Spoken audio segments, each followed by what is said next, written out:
Bonjour, c'est Hichem. Tfadel. Sidi Bon Hichem Riani, directeur général de la Confédération africaine de tennis. Et pour l'événement, vous avez d'autres responsabilités. C'est ma responsabilité permanente, mais pour l'événement, je suis le directeur du Tunis Open 2019. C'est quelle édition déjà? C'est la 15e. C'est la 15e édition du Tunis La Open. première était en 1982 82, fondée par Mohamed Ismail al-Yarhamou. Et là aussi, j'ai participé en tant que joueur à l'époque et aussi en tant qu'arbitre. J'ai arbitré toutes les éditions de 1982 à 1986. J'étais l'arbitre de la finale. Bon, oui, lorsqu'on parle de Hichem Rieni, on parle de... Tout de suite, on pense technique. Oui, technique. J'étais bien sûr longtemps directeur technique de la Fédération tunisienne de tennis à deux reprises. Puis après, j'étais responsable développement en Asie avec la Fédération internationale. C'est un beau portrait, ça. Ouais. Voilà, et je dirige la Confédération africaine depuis une bonne dizaine d'années maintenant en Tunisie. Et voilà, c'est dans le tennis à 100%. Et puis, c'est un honneur pour moi d'être nommé par le comité directeur du Tennis Club Tunis pour diriger cette 15e édition du Tunis Open. Et j'espère pouvoir apporter un peu de mon expérience et contribuer à la réussite de cet événement. Ça va se passer quand exactement? Ça commence le 15 avril, du 15 au 21 avril. Donc c'est un grand tournoi professionnel masculin qui va grouper 48 joueurs dans le tableau final, tous des professionnels. Dans le classement varie entre 100 et 260 ATP. ATP, c'est l'association des tennismen professionnels. Vous avez fait tout à l'heure une comparaison avec les tournois qui vont se passer en même temps dans le monde et vous dites que on a les plus grandes compétences réunies en Tunisie. Absolument. Vous savez, il y a 4 événements qui se passent pendant la même période, mais pendant la même semaine et sur la même surface. Donc la comparaison peut être objective. On ne peut pas dire que c'est un tournoi sur dur ou là sur l'autre sur terre battue. Les 4 tournois se jouent sur terre battue. On a un tournoi en Chine qui est doté de 168 000 $, soit 3 fois la dotation de Tunis. Un tournoi aux États-Unis qui est doté de 108 000 $, donc c'est un ATP 100, et un tournoi au Mexique qui est doté de 54 000 $, soit un ATP 80 comme la Tunisie. C'est 3 tournois. Et le repère de classement ou d'importance? C'est le cut-off. Alors le cut-off c'est quoi? Le cut-off, c'est-à-dire c'est le classement du dernier inscrit. Voilà, c'est le classement du dernier accepté dans le tableau final. D'accord. Le cut-off chez nous c'est 261. C'était 260. Hier, après le retrait d'un joueur allemand, c'est devenu 261. Dans ces tournois-là, par exemple, je vais vous donner des chiffres si vous voulez. Celui de Chine, le cut-off du tournoi de Chine qui est doté de 162 000 $, le cut-off c'est 326, Ahna c'est 261. Celui des États-Unis qui est doté de 108 000 $, le cut-off c'est 331. Et celui qui est de notre niveau qui se passe au Mexique, le cut-off est 350. Maintenant, il faut presque 90 classements de différence entre nous. Et donc ça montre que le tournoi de Tunis est très fort. Il y a même des personnes qui demandent d'être inscrits au tournoi. Et c'est dû à quoi? C'est dû à plusieurs... Pourquoi est-ce que ces grands joueurs viennent à Tunis au lieu d'aller ailleurs?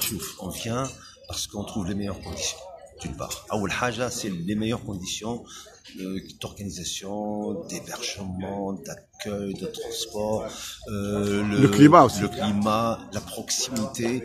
Donc tout ça, ça joue à l'avantage de la Tunisie. Ça ne veut pas dire qu'aux États-Unis on organise mal, ou bien en Chine on organise mal, mais on organise en Tunisie très bien et on fait des choses très bien.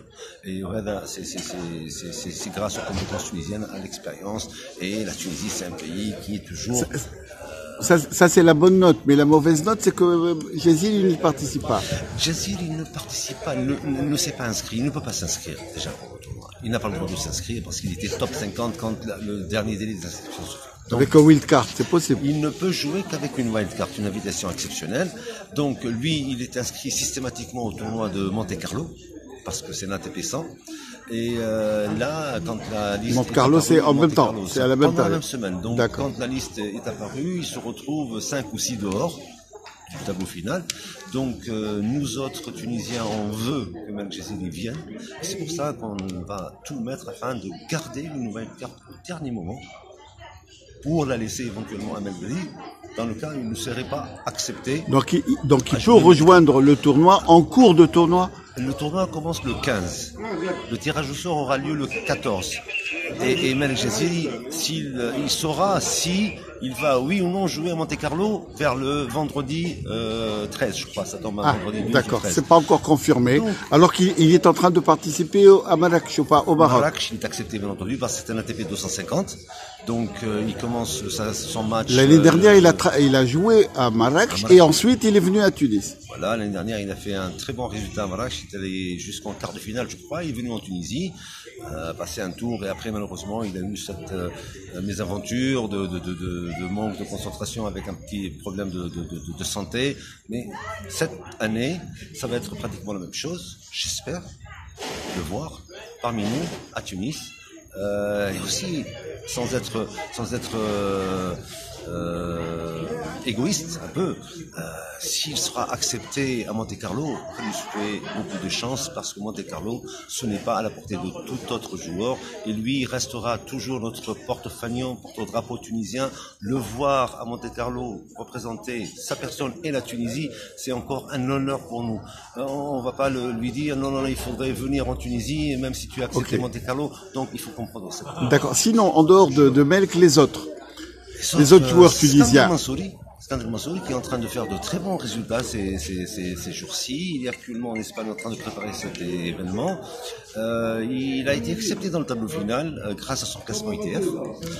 Skander Mansouri, il y a 3 semaines de là, avec moi, il a gagné un tournoi Challenger en double au Japon. Donc un peu le même niveau que le Challenger de Tunis, et il a choisi d'embrasser une carrière professionnelle. Skander, il n'en a que 22 ans, il a tout l'avenir devant lui. On lui souhaite beaucoup de succès. Moi, Shargi aussi, à 26 ans, il se maintient dans un classement 450 ATP. Il va jouer aussi dans le tournoi. Tout comme Aziz Dougaz, à qui on souhaite prompt rétablissement. J'espère qu'il va pouvoir être prêt pour jouer ce tournoi. Et les enfants du club, à l'instar de Ouaqa, et chez les garçons, et chez les filles, etc. Donc, qui vont jouer. Pour rester avec les garçons, quels sont les objectifs? Combien ils doivent passer de tours, éventuellement un tour, 2 tours quelles sont les chances? Les tournois maintenant ils sont dotés ils sont à 48 joueurs. Alors si un joueur passe le premier tour, il va gagner 3 points ATP. 3 points, c'est bien. C'est pas facile de gagner 3 points. S'il passe le deuxième tour, il gagne 7 points. S'il gagne le tournoi, il gagne 80 points. 80 points, c'est important. Et nos chances, comment? Est-ce qu'ils ont des chances de passer au deuxième ou troisième tour? Ce serait bien qu'ils passent le premier tour déjà. Si tu passes un premier tour, tu vas gagner en confiance. Et tout sera possible après. Est-ce qu'on peut être optimiste? Il faut toujours être optimiste. Et je pense que